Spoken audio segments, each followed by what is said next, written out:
Guys, এখানে একটা case হয়েছে আর কি।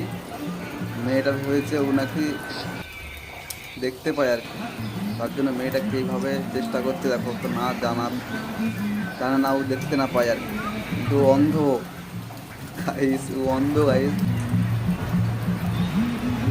কি হারে লোকটাকে মানে সন- বুঝতে দিবে না যে ও জামা পড়েছে বলে, কিন্তু জানে না যে ও নিজেই অন্ধ লোকটা।